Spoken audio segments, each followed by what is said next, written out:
There are lives that look complete from the outside, so balanced and well-arranged that no one ever questions what might be missing.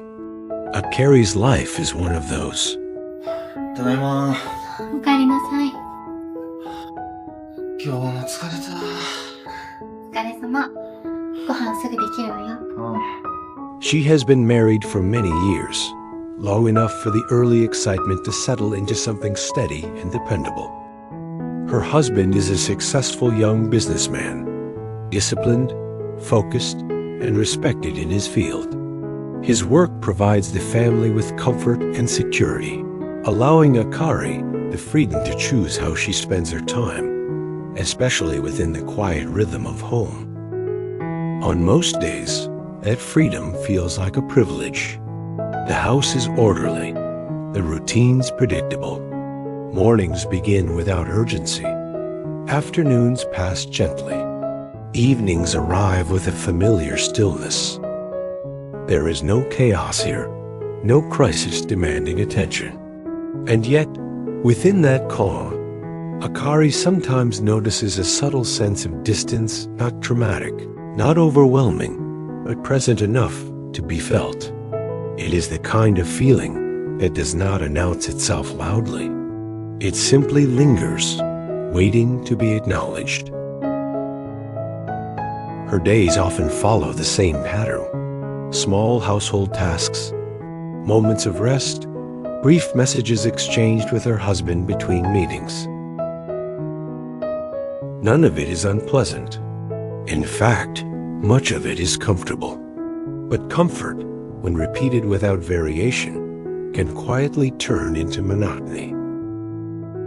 Akari does not resent her life. She does not feel trapped by it. Still, there are moments when she pauses, standing by a window or sitting alone in a quiet room, and wonders when the days began to feel so similar.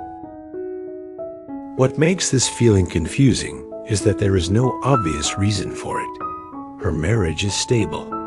Her husband is responsible and caring in his own steady way. There are no arguments, no unresolved conflicts hanging in the air.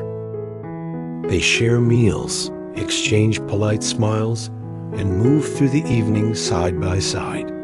Everything functions as it should.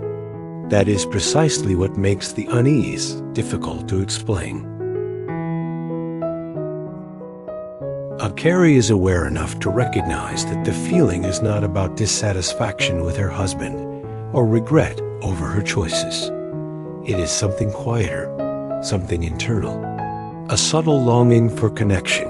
It feels deeper than routine conversation. A desire to feel fully present rather than simply passing time. These thoughts come and go, never staying long enough to cause distress, but often enough to invite reflection.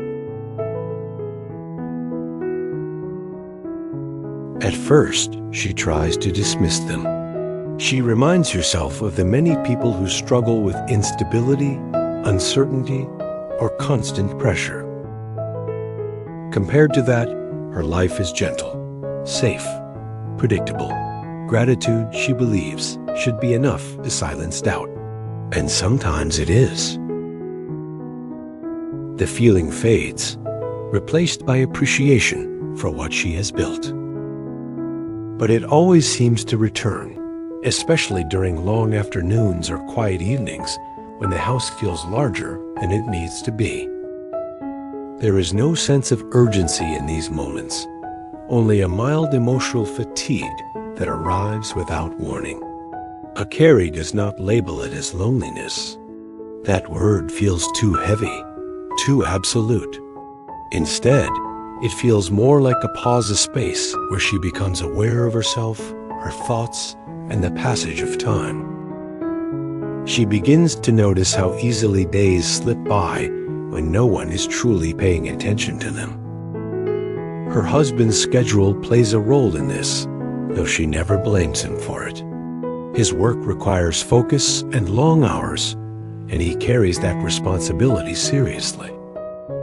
Akari respects his dedication. She understands that his effort is part of what allows their life to remain stable. Still, understanding does not always prevent emotional distance. It simply explains it. When her husband is away, the silence in the house becomes more noticeable. Not uncomfortable, just pronounced. It gives Akari space to think, perhaps more than she expects. She starts to observe her own reactions, her moods, the way her energy shifts throughout the day. These moments become quiet checkpoints, reminding her that emotional balance is not something guaranteed by circumstance alone. What Akari does not realize yet is that these small, almost unremarkable moments are shaping something important. They are not signs of failure or loss. They are signals, gentle ones, inviting her to look inward rather than outward.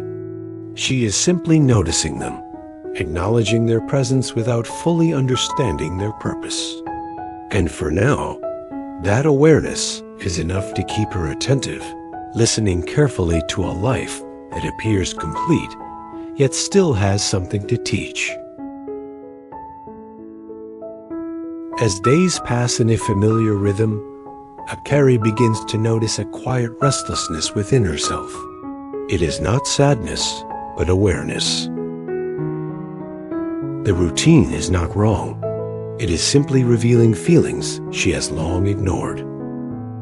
Time seems to move slowly, and she senses that something meaningful is missing, even if she cannot yet name it. She tries to fill the space with small distractions, but the feeling returns unchanged. When her husband comes home, their conversations are warm and sincere, yet carefully contained. Stability surrounds them, but depth feels distant. They have protected their calm so well that they have stopped exploring it. Akari remembers when their connection felt more alive and curious. The memory brings clarity, not regret. She realizes closeness fades quietly when attention shifts to habit. Her unease is not a warning, but an invitation to listen, to be present, and to renew connection with intention rather than urgency. As they share a simple meal, Akari asks a question she has not asked in a long time. It is not intrusive or demanding, just open. The conversation unfolds naturally, without expectation. Her husband responds thoughtfully, surprised but receptive. For a brief moment, the space between them feels lighter. Nothing profound is said, yet something meaningful is exchanged. That moment stays with her. Akari begins to understand that connection does not require intensity. It requires intention. She becomes more comfortable allowing silence to exist without filling it, trusting that presence itself can be enough. At the same time, she learns to speak when something matters to her, without framing it as a problem or complaint. This balance feels unfamiliar, but it also feels honest. Her husband, sensing the change, gradually responds in kind. He lingers a little longer in the evenings. He asks questions that go beyond routine updates. These gestures are subtle, but they shift the emotional atmosphere of the home. The house does not look different, but it feels different. The quiet becomes shared rather than solitary. Akari no longer experiences these moments as empty. She sees them as part of a larger rhythm, one that includes both effort and rest, distance and closeness. The emotional fatigue she once felt begins to soften, replaced by a sense of steadiness. By releasing the expectation that happiness must arrive in noticeable milestones, she becomes more receptive to smaller signs of connection. A thoughtful glance, a patient response, a shared pause. These moments, once overlooked, now carry weight.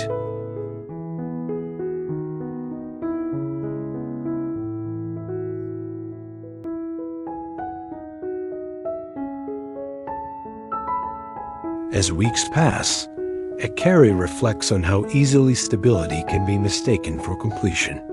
She realizes that a secure life is not static. It requires care, adjustment, and ongoing attention. Growth does not disrupt harmony, it deepens it. This understanding brings a quiet confidence, not rooted in perfection, but in awareness. The tension that once lingered beneath her days dissolves into something more constructive. She no longer feels as though she is waiting for life to happen. Instead, she feels engaged with it, participating fully even in its simplest forms. Her marriage has not transformed into something new. It has become something more present. By choosing reflection over distraction and intention over assumption, Akari discovers that emotional fulfillment is not about changing circumstances, but about changing how one shows up within them. And in that realization, the quiet drama of her story reaches its most meaningful point, not with resolution, but with understanding. Sometimes the quiet moments in life teach us the most important lessons. Akari's story reminds us that happiness is not the absence of routine or challenges, but the ability to recognize value in what we already have. Relationships grow stronger when we choose reflection over frustration, appreciation over comparison, and understanding over assumption. True fulfillment often comes from balance, awareness, and the willingness to nurture emotional connection over time. If this story resonated with you, take a moment to reflect on the small moments in your own life that bring meaning and stability. Feel free to like the video, share your thoughts respectfully in the comments, and subscribe for more thoughtful stories about relationships, personal growth, and everyday life lessons.